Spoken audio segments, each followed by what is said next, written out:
Every week we do a Q&A with interesting and accomplished members of the adaptive community to find how they persevered, how they innovated, how they built communities, and how they found solutions. Welcome to the Nametags Chat podcast. All right, welcome to Chris Whitehall's Nametags Chat. Today we are with Brittni Mason, who is a very, very fast woman, world record holder, T47 class in the 100 meters, world champion in the 100 meters.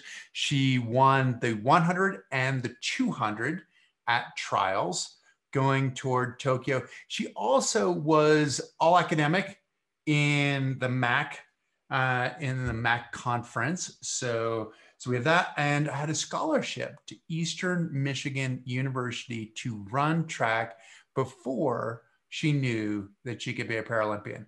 Brittni, thank you so much for joining us. Of course. This is awesome. This is absolutely awesome. And also, I didn't mention you actually had the high school state record in Ohio in the 60 meters, right? Yeah, I did. So at the trials, you went 100 and 200. You won the 100 and 200.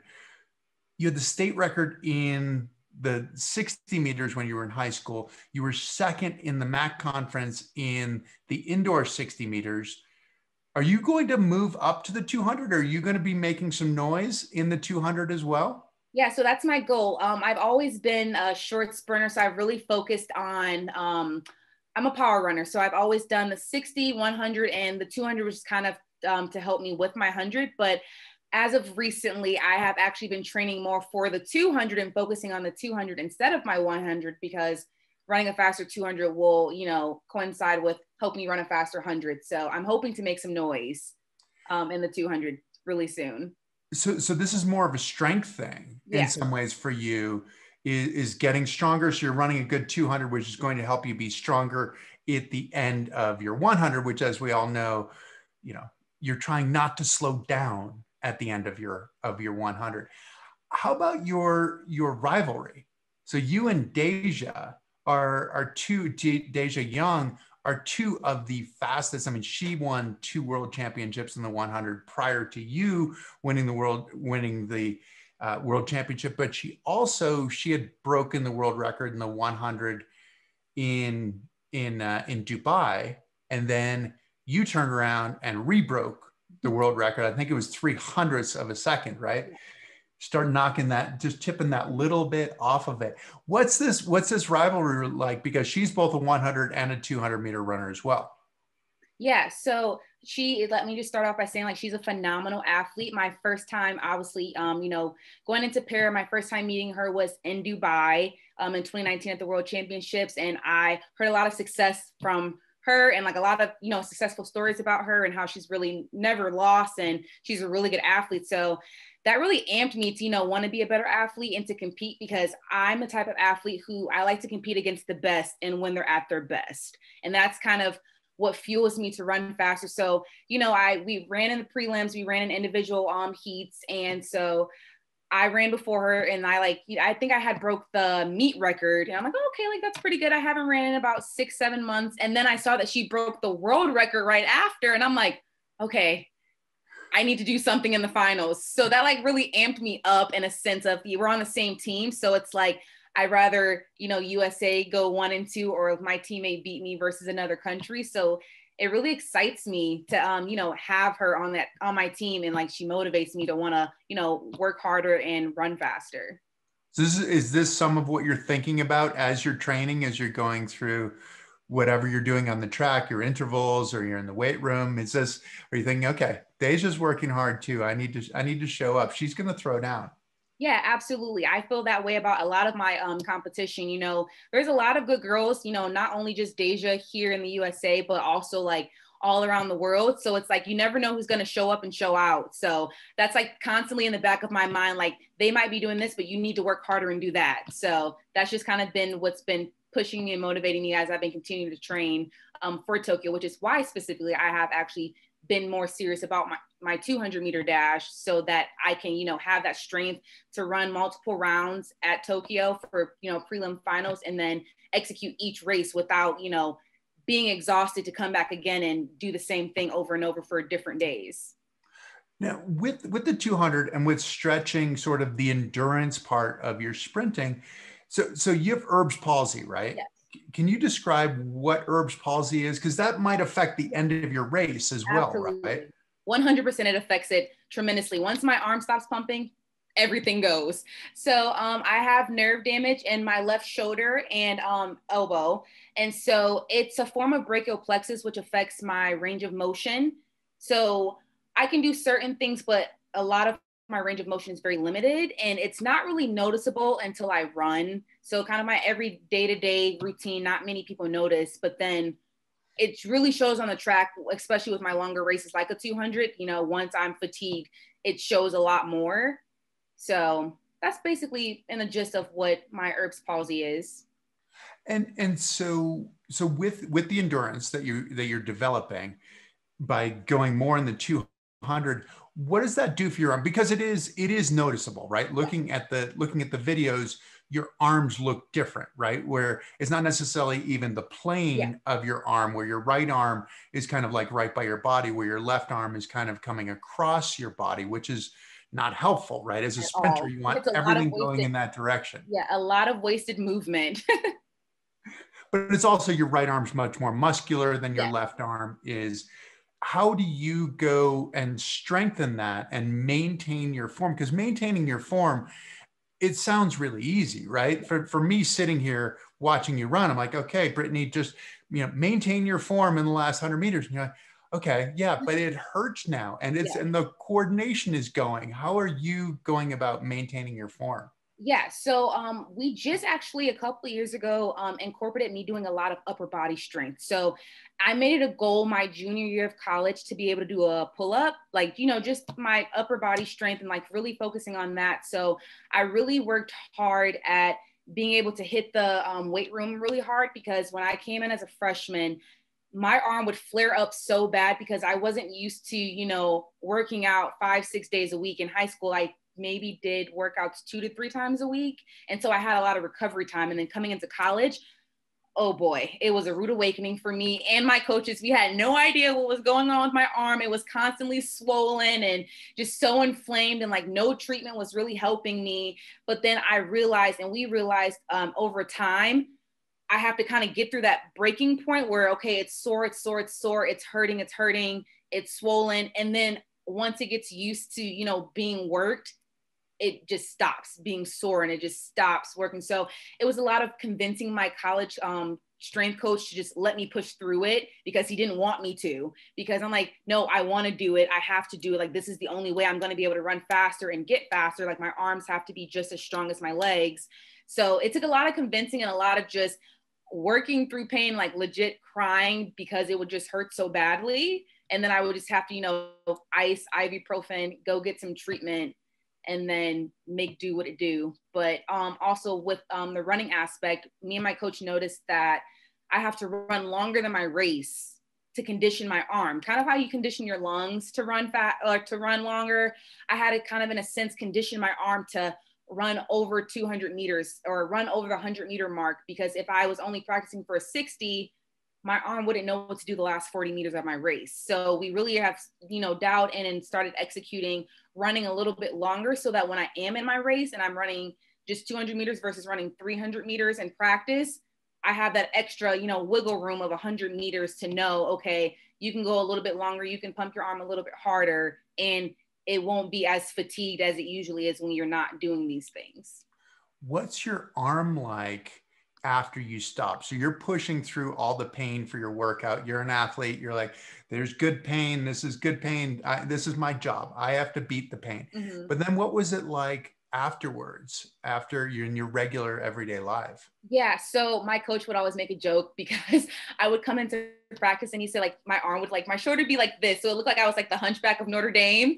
And so he's like, what is going on? Like, I don't know why. It's like hard as a rock. And sometimes like, it's a weird feeling to describe, but it would kind of feel like I can feel nerve pain, but I don't really have feeling in this arm, but in my shoulder, I could feel so much pain just rushing through my arm. So we've tried a lot of different things, like scraping it to like reduce the inflammation, cupping, Needling, my arm does, like the nerve pain does not enjoy needling at all. Like the dry needling, we tried it because we thought it would be, you know, beneficial, but it made matters worse. So I just kind of got used to like the pain. And then over time, I just became so used to it that it didn't really bother me as much anymore.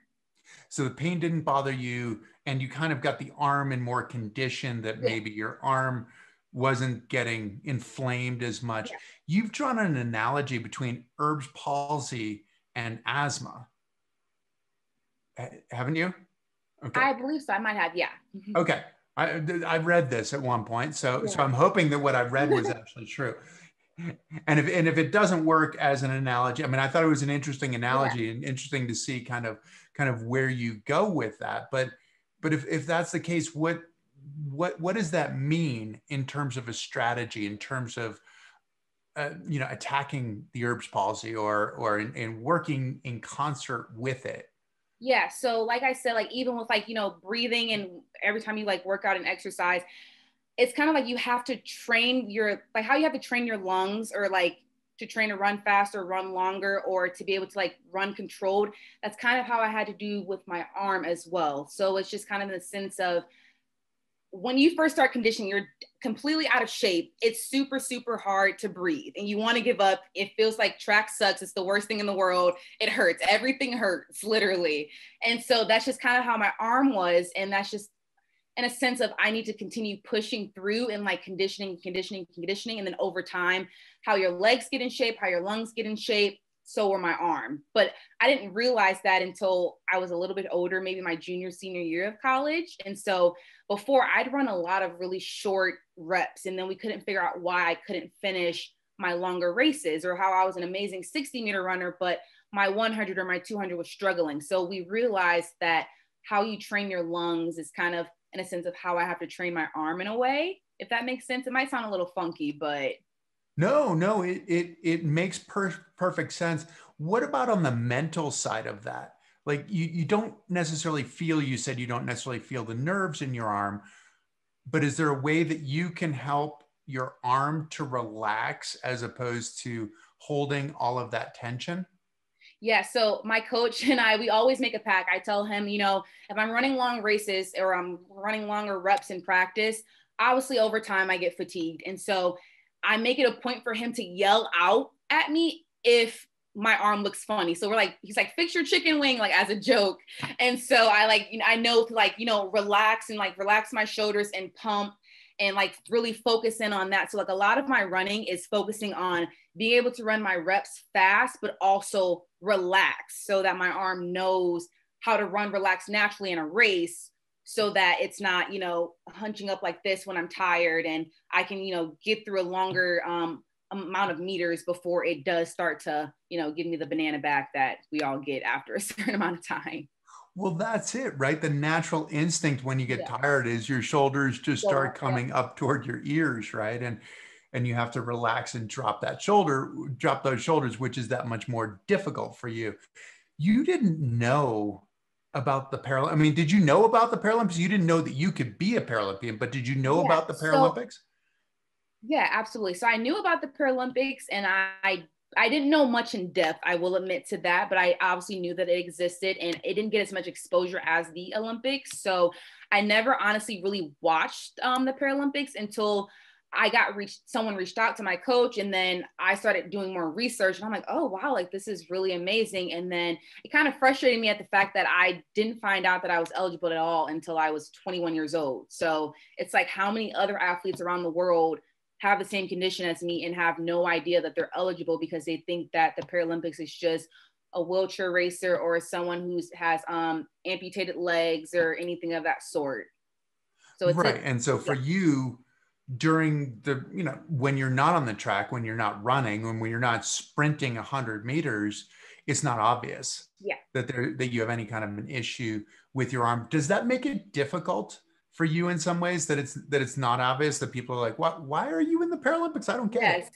I get a lot of questions, and I don't think people mean to be ignorant when they ask me. So I'm patient with responding to people in the sense, because they're like, no offense, you look really normal. And I'm like, well, Paralympic athletes look normal. I mean, like they might be missing a leg or two, but they're still normal human beings. So I had to explain to people, I have nerve damage. It's a classification in the Paralympics. I had no idea. And I just started competing. And so I just would kind of tell them like a quick backstory. And it's actually funny, like even when I had to get like my medical history from my doctor, he's like, you're not eligible for the Paralympics. I'm like, I just need my paperwork. He's like, well, you're not eligible. And I'm like, but I am eligible. Like even he had no idea, and he is in medicine. So it's just kind of bizarre how we just have no idea about, the different disabilities and Paralympics, and how it doesn't get the same exposure that it should be getting because people just don't know. And I don't think they mean to be ignorant about it, but you just don't know.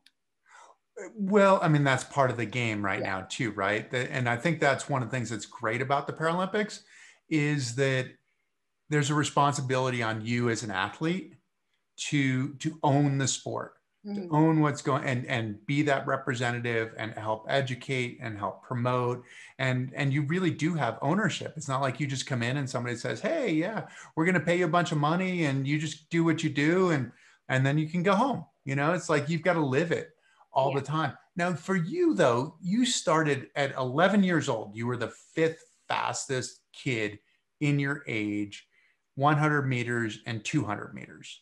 So you've been fast for a long time. I mean, you're probably fast before that. You just didn't have anything that documented that you were actually that fast. But then you raced at Eastern Michigan, scholarship athlete at Eastern. Well, I mean, you did the high school thing and conference champion, state champion, all of this stuff. I mean, you kept running. What's it like to go from running Division I in college to being up against the best, to then going into the Paralympics? What's that transition like? Yeah. So again, like as you stated before, I've ran competitively since I was 11 years old. So I've always, AAU track and field is the best of the best in the country at a young age. So I was taught really young to be very competitive against people, no matter how tall, how small, whatever. So my parents always like, you have to get after it. And even though you struggle with your arm, like this is what you need to do. And so kind of like leading into, high school, college, I thought that I would be done running in college after college, because it's just like, what else am I going to do? I'm not going to go to the able-bodied Olympics. My times aren't fast enough. And when I realized that I was eligible for the Paralympics and my times were really great in that, field, it was amazing. Like, it's different. And I like that I've had the competitive side from, running so young and through college and high school. And then now here, it's been like, it's different, but it's more exciting, honestly, to run on this level that I am now than it has been any other level that I've ran on my entire life. And why is that? Why is it more exciting now? So it's more exciting now because it's kind of like, it was something I least expected. And so it's new. I'm fresh to the game of track and field for para. And so I've had a lot of success early on, and that has motivated me. And it's like, when I was in Dubai, my very first international race, I had no idea what I was doing. I had nothing to lose. And so just going out there and the adrenaline I had and the excitement I saw from the crowd, no other race, well, I'm sure Tokyo will feel the same like that, but no other race before that felt the same as when I was on the line in Dubai running my final race, and I had no idea what I was doing. And I had 3 weeks of training. I just threw myself out there and just ran. And you threw yourself out there and ran really fast. I mean, that was your world record breaking performance. When you look at that, you keep getting faster though too, don't you? I mean, in some ways that seems almost a little bit strange, right? That you've been running against the best college athletes, and now that you're in the Paralympics, you're getting faster. To what do you attribute that?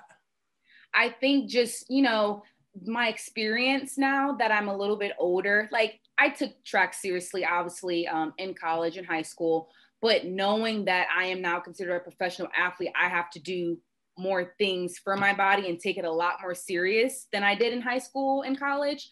And so I think that, mentally, I know my goals and I know that this is now my career and I want to do this for as long as I possibly can. And so having that mindset and knowing that this is what I want and having goals has definitely helped me along the way.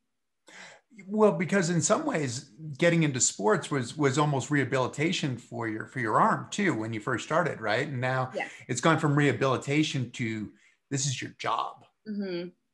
and not even your job. This is your profession. This is your career. This is your opportunity to make a statement. I guess we do have to. You have been talking with your hands a little bit. We have to talk a little bit about some of the statements that you make. I mean, I saw you've got your nails painted. I've read something about if you look good, you run good. Is this your motto? Yes, absolutely. I feel like, when you get on the line and you're feeling yourself and you look fantastic, you're going to run fabulous. Like there's no doubt about it. When you have that confidence in your look, you're going to run well, regardless if you have, a little bit of doubt in the back of your mind. Because I did have a little bit of doubt, in Dubai. I'm like, you know what? You have nothing to lose. Your nails are done. Your hair looks good. You're smiling and waving. You have nothing to lose. So look good, run good. Now, okay, I understand this, and the thing is, like as a track athlete, like this is your focus, right? Is just your lane, and you're a sprinter, right? So you're not getting out of your lane, and there's so many different elements that go into making a good 100 meters. Do you look around at all? I mean, if you're looking good, do you look around to see the other athletes to check them out to see if they're looking good too, or to see if they're looking at you? Yeah, I do a little bit. When we're standing on the line, everyone's, they're um, announcing everyone's name. And I'm like looking like, okay, this is my competition. Like, okay, I can fit in, I can handle it. And so like not as sizing them up or anything, but I'm like, okay, they look good. I look good. I'm focused. I'm staying in my lane. And I know that, once I look good and I have that confidence that I usually run good. Now, I've read that you listen to gospel music before you start. What does gospel music do for you before the start? Yeah. So for me, I listen to my hype music, prior to like warming up and everything like that. Have to get super amped up and super excited. And then once my jitters are going, because I'm listening to so much music and like really amped up music, listening to gospel music actually calms me down and like kind of brings me back, kind of like back down to earth in a sense where it's like, okay, like before, I'm getting real confident, like I can do this, like nothing can stop me. I'm in my lane. No one can like stop that. And then when I listen to gospel music, it just like really helps me dial in and like really focus on what I need to do, why God has put me in the place that he has put me, and that everything I do is for him. So being able to listen to him right before I step on the line just kind of gives me that reassurance that he's got me and I have nothing to worry about. Which is interesting, right? Because I think that as an athlete, you can do all the work, right? I mean, it sounds like you put in the work, you work hard, but that sense of connection and purpose to your sport is something that can be the difference between a great competition and a and one that isn't quite great. That was like, oh, because you always have that elusive one too, don't you? Where you're like, it was right there. And so is that connection is the connection that kind of brings it together for you? Is that right?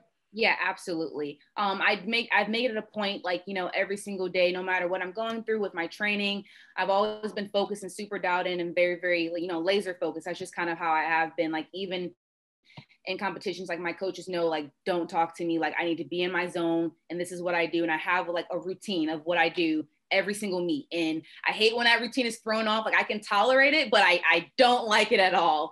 And so once I, dial in, and so I've been like doing devotions every day. And so like that helps me every day at night. And like that helps me with like my training to know I had a good training regimen and my workouts have been good for the week. And then like even before my races, like just having that, time with God has like really helped me. Like I don't care how much I've trained. I feel like personally, if I don't, thank God for what he's done for me, or, I don't incorporate him into like my race or anything with my practices, that I don't run well, I don't perform well at all. But it's not just your races and your practices, Yeah. it's your everyday Yeah. life. I Everyday mean, this life. this isn't you showing up at the starting No. line going, hey, help me out here, Yeah. just need a little bit of push, just a little bit, get me past the line. No, I mean, it really is part of who you are every day. What about the work ethic? I read that during the training, or actually during your recruiting, that your coach was talking about the work ethic, and your mother said, "Don't worry, she has to answer to me." So is your mother the one in charge? Do you have to answer to your Yeah. mother, or you answer to yourself, or how does that work? My mom's definitely a boss woman. She's definitely in charge. And she ran track in high school. She was a 400-meter hurdler. I do not hurdle, but it's been nice because it's just kind of like both of my parents were sports oriented, and they both did sports growing up. And so that's helped me a lot. And so they've taught me a lot about, discipline and work ethic and not doing anything halfway. Like if you're going to go for something, you're going to do it 100%. And so that's always stuck with me. And so even when it came to school and my grades, like, God forbid I get anything lower than a B, I'll like cry. So I think that having my parents, teaching me that at a very young age, and, having to, answer to her has definitely helped me in my sport for sure. Well, it also, so you have the faith part of it, you have the family part of it, but then I was looking at some stuff, and you were saying that it's really about the role model part of it as well, right? It's being able to help those that are coming behind you. I mean, it's a similar kind of thing, right? In the sense of like serving others, working as a role model. How does that, what does that feel like on the starting line?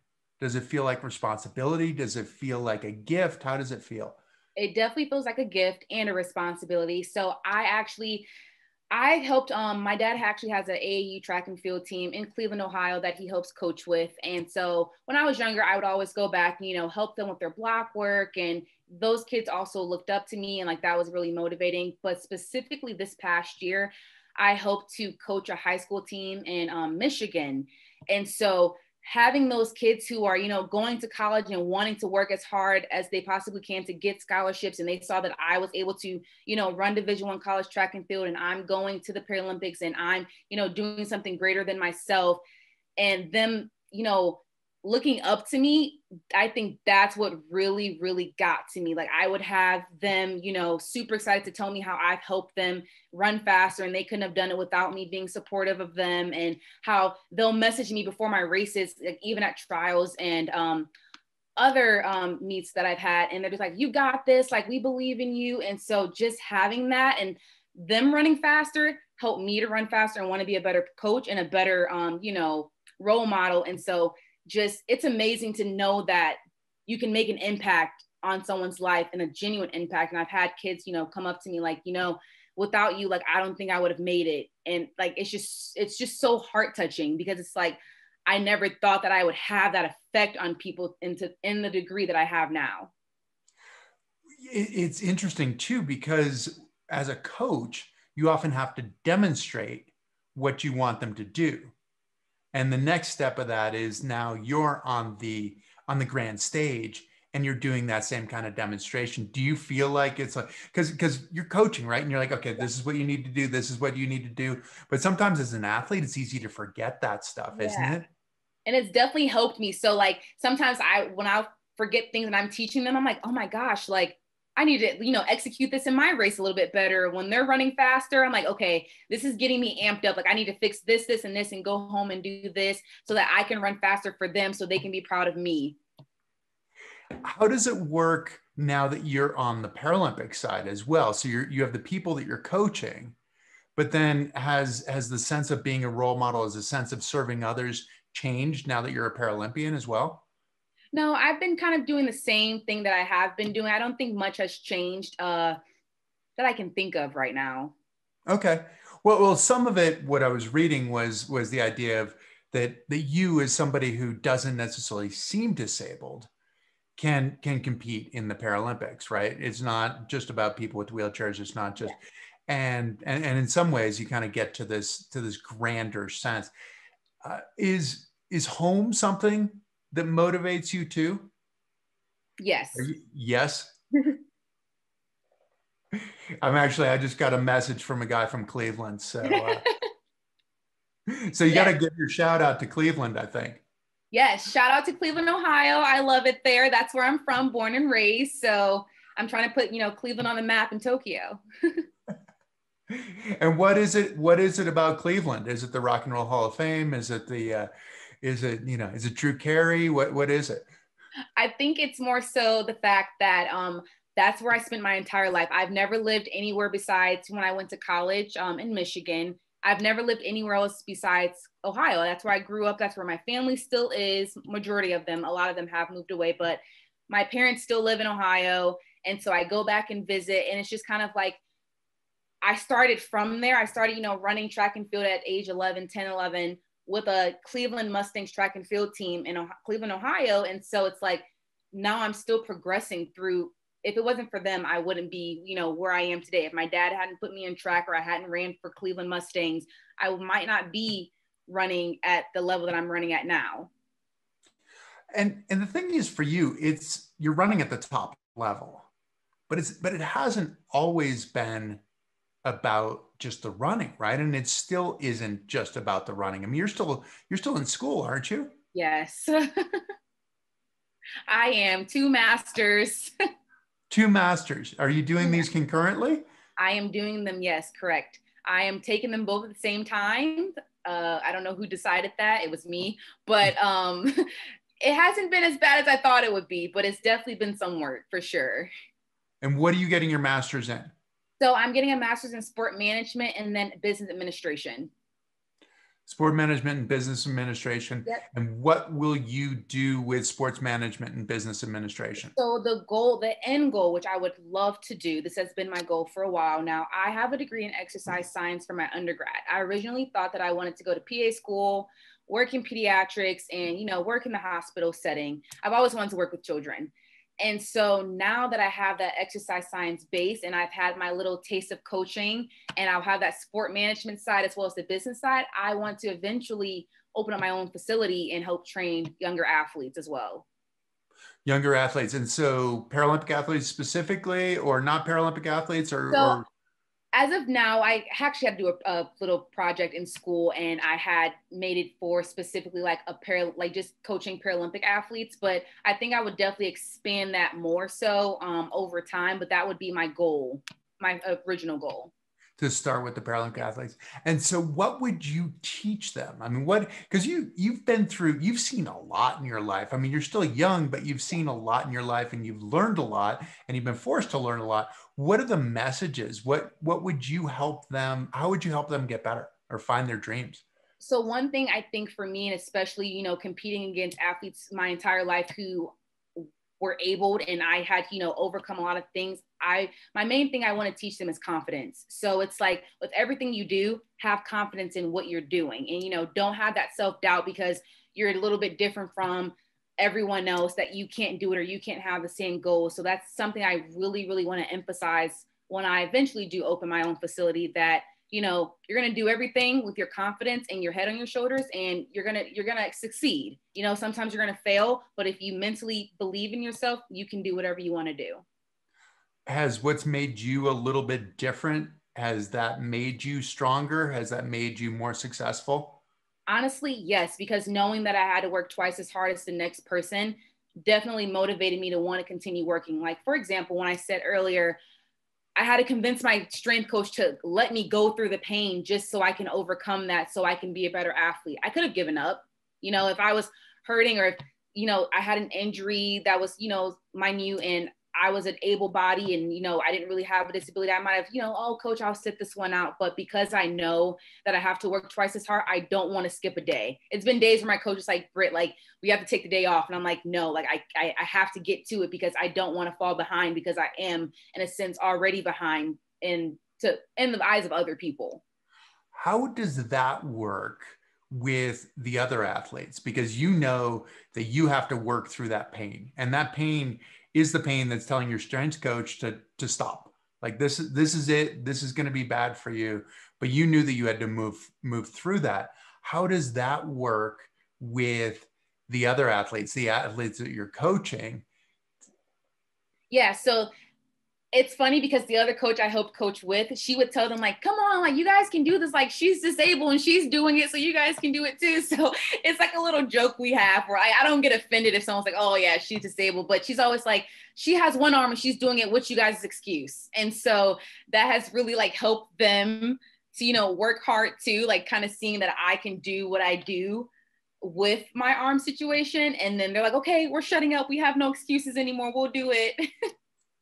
Well, do you always think that you can push harder than you think you can? Yes, which is why I continue to go harder. So I would have never known that I could lift what I lift now if I wouldn't have pushed myself to my limits, you know, convincing my strength coach to let me do it. And I will always tell him, like, you know, I want to run faster and everyone else is doing it, so why can't I do it? That's always been my reason. Like, if someone else can do it, I can do it too. Can you give us a few numbers there in terms of what you're lifting? Yeah, so I squat. So it's actually funny. My freshman year, I came in and I told my coach, I'm like, it was a field coach. I'm like, yeah, by the time I leave college, like, I want to squat 400 pounds. And he's like, 400 pounds? Like, you're not going to squat that, like, whatever.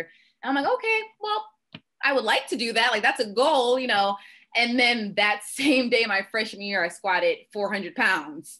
And so they're like, oh my gosh. And so the most I've free weight squatted is 405. And then I can, with bands and other things, I've squatted like 445 on my back.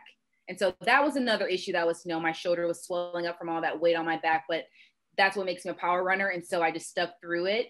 And then now I've been, you know, being able to do high pulls, which also is a huge thing with your shoulders. And I can do that with about 250 and then some. I've never maxed out on that. And then I've been cleaning, which is very difficult. It looks a little funky when I do it, but I do it. And then I've really also had some emphasis on, you know, push-ups and pull-ups and things like that. But squatting is definitely my strong suit for sure. Squatting's your strong suit, but the push-ups and the pull-ups have really helped you as a runner and helped you Yes. with your arm too, right? Yes. Yeah. So just your own body weight. It's amazing what your own body weight can do for your performance. How Absolutely. have things been in COVID? I mean, this was a crazy year, right? And you were second in the conference in the 60 meters, and then you didn't get an outdoor season. Yeah. And then you wait and Tokyo gets postponed. And how did you deal with that? What was your training like? What was your focus like? So honestly, going into my conference championships, when I got second, I'm not sure if a lot of people know, but like 3 weeks before that, I strained my hamstring really bad to the point where, like, I was not doing, like, the first time I sprinted again was that Tuesday and conference was on Friday. And I had a hamstring sleeve on and it was like held together and we're like, okay, we're gonna make do with what it has to do and just go out there and run. So after that, we knew that obviously I need to get through my senior year. And I'm like, coach, I want to run. Like, I'm going to bike. I'm going to do everything I can and just rest. And I'll just run at conference and see what I was capable of. And I got second, which I was happy about. Wasn't happy about the time, but I was happy that I was still able to compete for my team and score points my senior year.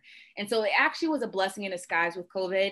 I had time to have that downtime and, you know, actually fully recover and, you know, really focusing on strengthening my weaknesses that I didn't know I had, you know, like glute weaknesses, and like my hamstrings were not as strong as they should have been. I wasn't stretching as much, and, you know, really focusing and dialing in on those things during COVID. And so it actually made coming back and training a lot easier with actually having that break. So COVID hasn't always been a negative thing for me. You know, I was really devastated about not being able to go to Tokyo in 2020, but it was a blessing in disguise of the fact that I've learned how to take care of my body a lot better. I was able to train a lot longer and, you know, get a better fitness level for this year. Now my 200s are, you know, excelling a lot better, and like really just dialing in mentally, physically, emotionally, and like focusing on my diet and a lot of things that I was focused on, but I wasn't really 100% tuned in on.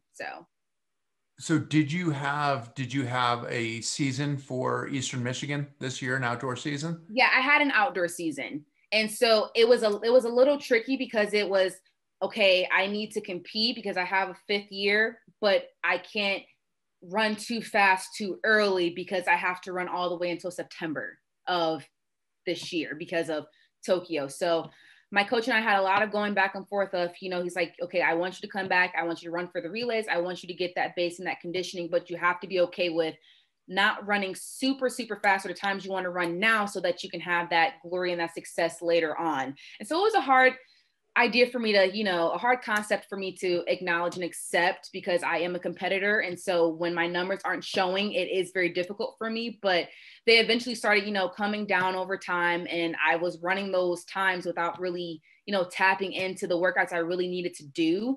And so that was kind of even more motivating for me to know that, okay, you're still running similar times to what you run or what you ran at your world record in Dubai, but you're not even doing what you need to do yet to get to your top performance.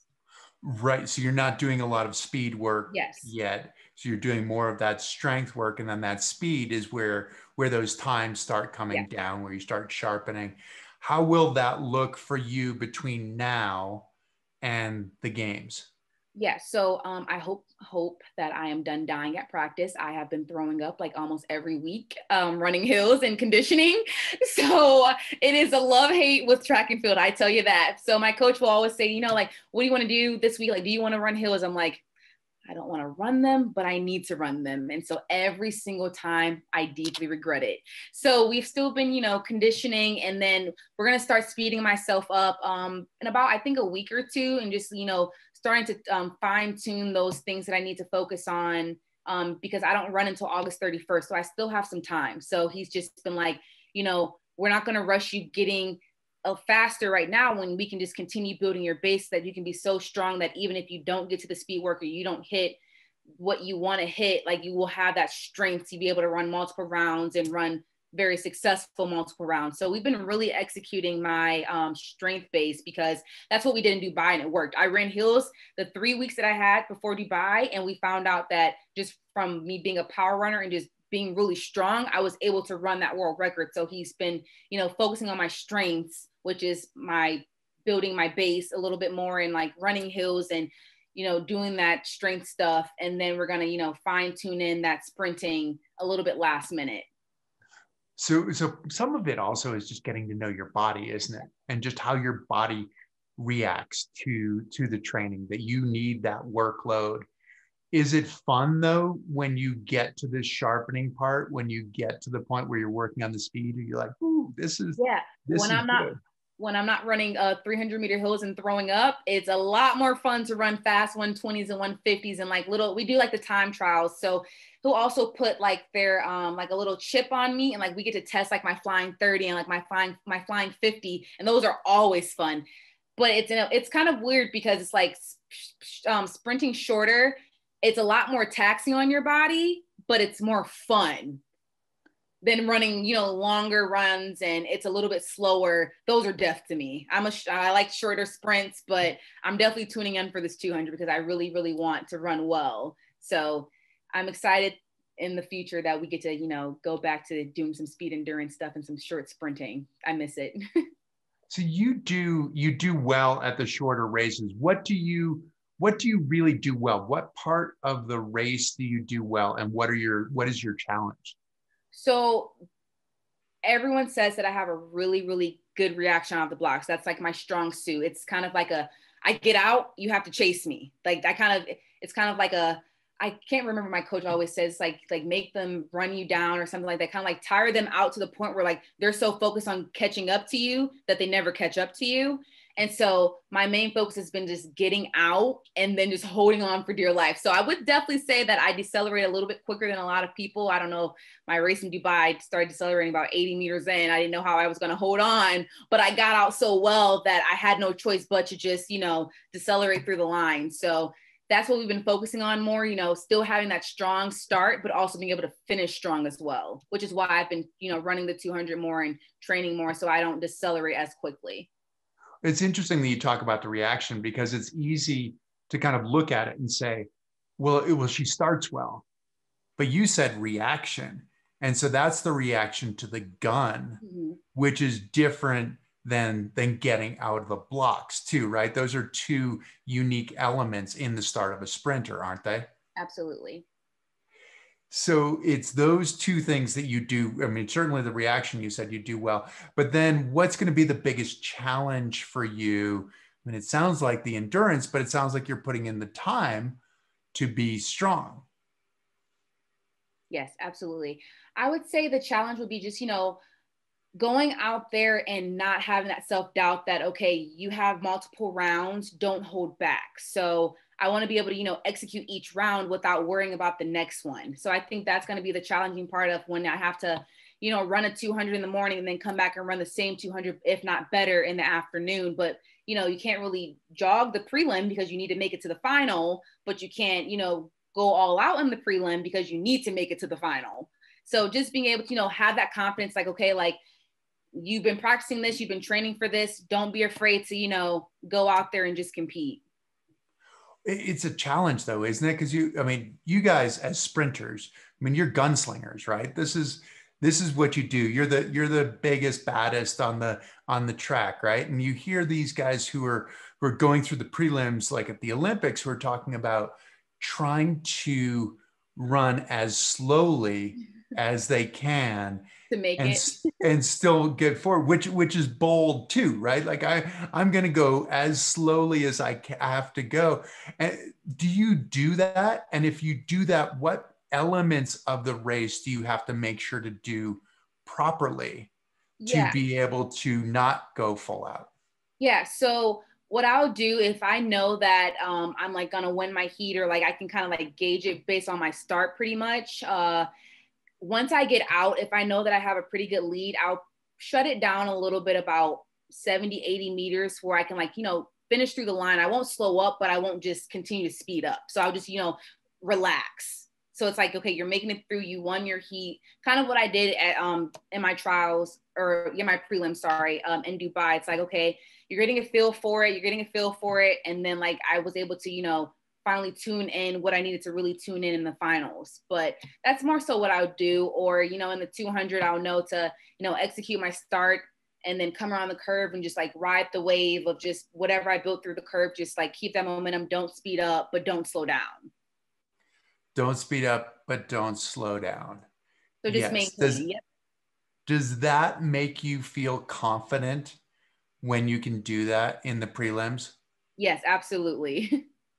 It really does, doesn't it? It's just one of those, you get out and you go, okay, now just be comfortable. You go through the finish line, everything's good. It doesn't hurt. What has been different about joining the Paralympics? We were actually, I guess I'm talking specifically about one thing we were talking about beforehand, where did you have to go through like all the drug testing and things like that when you were in college? Or is that something that you've had to do more so in the Paralympics? Yeah, so I've gotten drug tested only twice in college. My freshman year and then my 5th year, I got drug tested like 5 o'clock in the morning. It was awful, but a lot more drug testing in the Paralympic world for sure, 100%. I think I was just, in June, I got drug tested 3 times in that month. And so it's just like, it's rapid. They find you and they will drug test you. Well, can you explain to people how that works? Because people don't have any idea, right? They want to think it's a level playing field, but they don't know what you're responsible for in terms of drug testing and where you're going to be, et cetera, et cetera. Yeah. So we have this little thing we have to fill out called a whereabout, and they have to know where you are 24 hours out of the day. If you leave and go to the store, you have to update it. If you leave or you forget to tell them that you're out of town and they come to your house, it's a missed drug test. And they'll call you wherever you are. It's been times where as long as you're kind of like in realm of your home, they'll pretty much call you and just say like, hey, we're here, where are you? And if you're not there, they'll find like a central location for you guys to meet, or to say like, you'll come back home and they'll drug test you. But there's been times where I was in IKEA and I got a random phone call and I'm like, hi, like, who is this? She's like, I'm at your house to drug test you. And I'm like, just in IKEA with a cart full of things with my mom and my aunt. And I'm like, we have to go. I'm getting drug tested. And then another time was I was out at the track and she calls me. She's like, hey, like I saw I just missed you.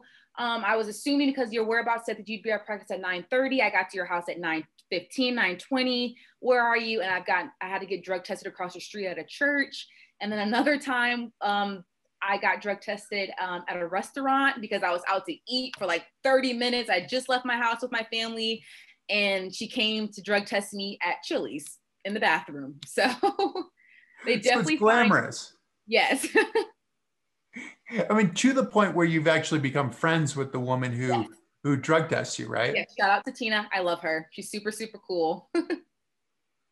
And she's leveling the playing field, and you certainly believe in a level playing field and a clean race and Yeah. all of that. But it is challenging to go through all of the drug testing. And I mean, you fill out that form 3 months in advance Yes. for the next 3 months of where you're going to be, and Yeah. that's hard on the scheduling side. Yeah, especially when you don't know where you're going to be. So it's cool that they let you like kind of update some things last minute, but like you have to even incorporate like where you're sleeping or where you're practicing, the exact location, or what days are you traveling. So if they do come and try to find you, that you're not in the airport or you're not in the air, like it's a lot that goes into it for sure. There is. Do you get any time off? I mean, you're in school, 2 masters, training, drug testing. Uh, No, because if I'm not training, then like, so for example, after Tokyo, I'll take some downtime, but I'm still in 2 masters programs. So once I am done with, I have my first programs done in December and my second one will be done in May of next year. Once that is completely done, I'm going to take a break from school and just, focus on traveling and running, which is what I love to do anyway. But it's not really fun when I'm like, oh shoot, I'm in the airport and I have to do a paper because I'm traveling for a track meet and I have to get on the plane in an hour and this is due in like 2 days. so you haven't had any time for Netflix then? I do Netflix in the evening sometimes, but honestly, sometimes I'm just so tired that I just go straight to sleep when I'm done with my day. Well, it seems like people during COVID have certainly moved in. I mean, it seems like it's one of those things that is like back years where everybody watched the same TV show kind of thing and you could comment on it. Did you have anything that you had to watch during COVID? Are you, Grey's are you going to Anatomy. tell us? Is this getting embarrassing? Grey's Anatomy. I definitely wanted to be a surgeon. I definitely thought that I was a surgeon watching that. I watched it was so bad. Like I would just binge watch like 10 episodes a day and they're like an hour long almost. Now, Grey's Anatomy, though, has been on for like 20 years or something, hasn't Yeah, it? and honestly, I had never really watched it before until we had COVID. And so you went back and did you watch the whole thing? Absolutely. You were competitive, you're goal oriented, you're going to get to the end of this. I was gonna get to the end of it. Yeah, I fell in love with Grey's Anatomy. I'm like, I don't understand what all the hype is about this show. And then I started watching it, and I was getting like personal connections with like the characters, and I like got super sad about certain parts. I'm like, this just isn't right.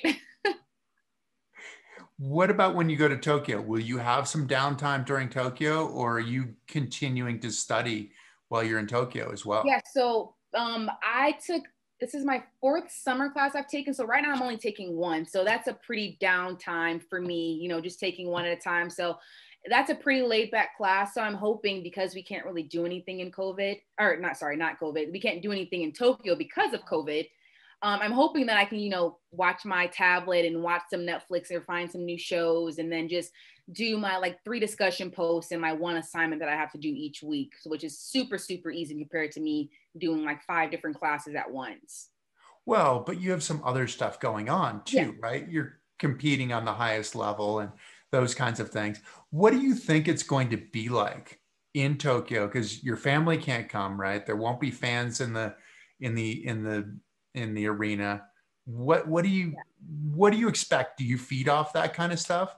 So I know that it's, no fans is it's pretty depressing, the situation they put us in, but knowing that I worked this hard to get to here and that they didn't postpone it again, like, I don't care if it's dead silent or if I'm just running it by myself, I'm going to run and I'm going to get hyped because I need to, compete and make myself feel like my training's not going to waste. So I'm not going to feed into, the circumstances of us not having fans and things like that, because even at trials, we didn't have fans and it was still, I had to get myself hyped and I still had to go out there and compete and just have people watch me on TV. So knowing that people are still going to be watching, just not so much in the stadium, is still motivating to me. So I'm going to go out there like it's a normal meet and try to, get hyped and, just not let those outside things come into play.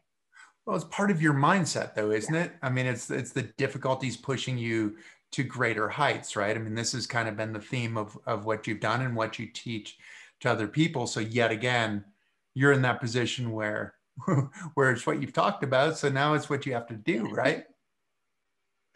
What are your expectations in Tokyo? Do you have any expectations? How do you approach a big event? Do you go into it with expectations or a process driven, or how does it work?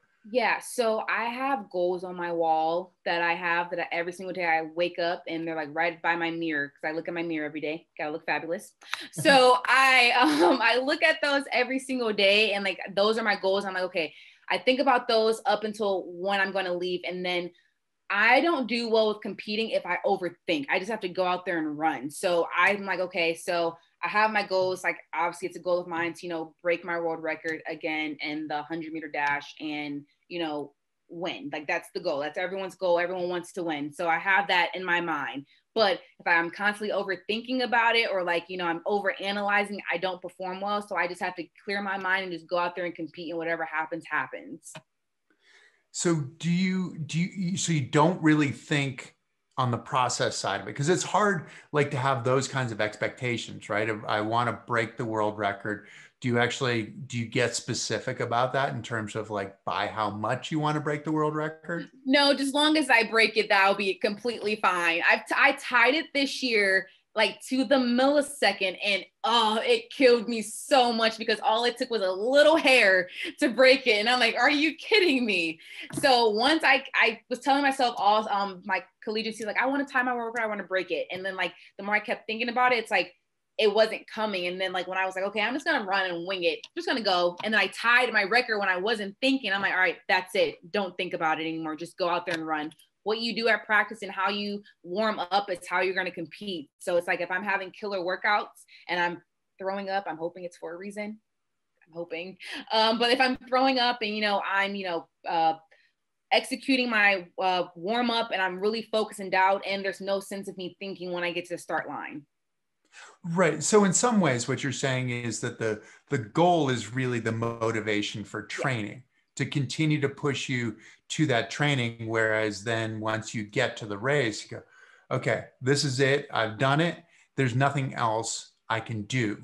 I just have to get on the track and just perform the way that I want to perform. Is there anything you want to see? Is there anything you want to do? Is there anything you want to, this is your first Paralympic Games, right? So like to experience, to signify to you that you're actually there. Is there anything that you're looking at?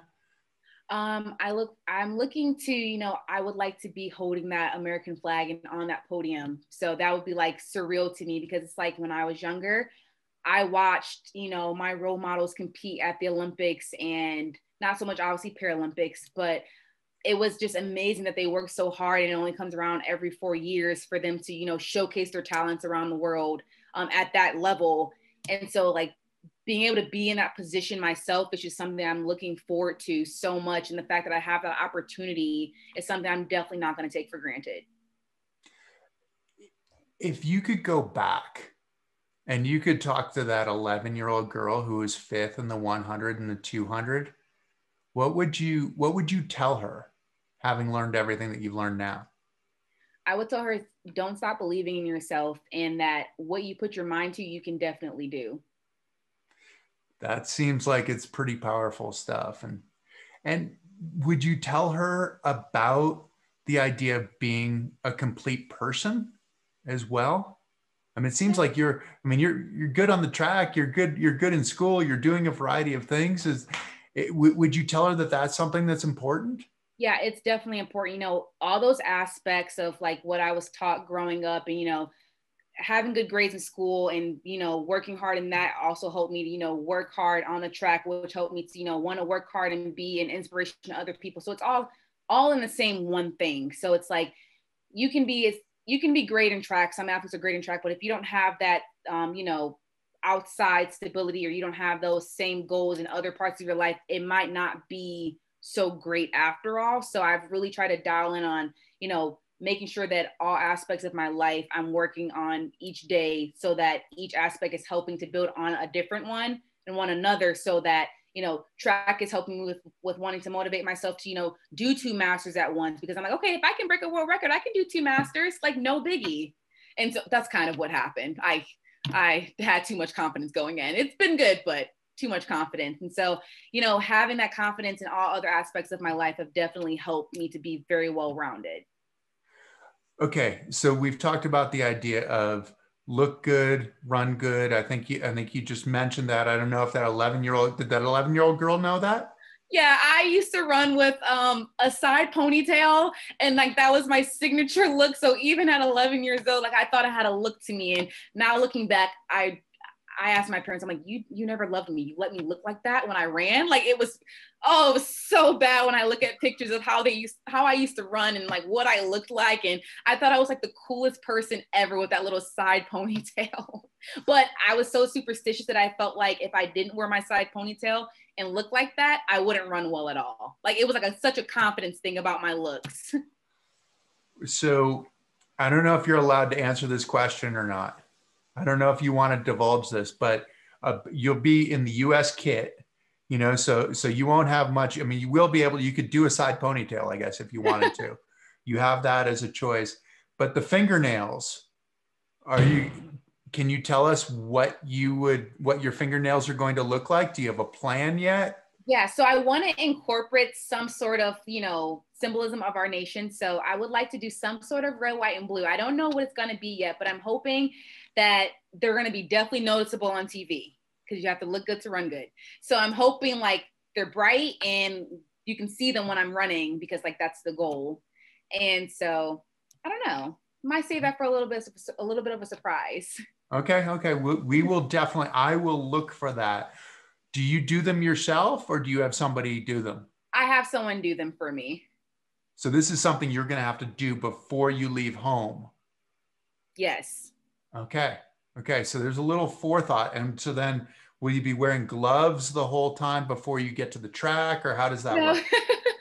Once I'm in Tokyo, it's not a surprise anymore. Everyone can see my nails, but I'm hoping to get a style that lasts long enough since I will be there for almost a month and I don't want them to look, you know, older when I'm competing. So I might do like a little red French tip or a little blue French tip or something like that, just kind of make them look super nice while I'm competing and they'll last a little bit longer. Okay. We will look forward to that. I will make sure to note that when you're there, because you'll be there right on the starting line with the hands out, and we'll definitely be able to see the fingernails. So, Brittany, thank you so much for joining us, for taking time out of your busy schedule of training in school and a little bit of Grey's Anatomy and you know the things that you're doing right now. So, thanks so much for joining us, and good luck. Thank you. Yeah, no, it's been absolutely awesome. So thank you. Good luck. Train hard in between. Thank you to all of you for joining us. As we usually say, if you didn't get a chance to see the whole thing, you can go to the One Revolution page on Facebook. It will be archived there.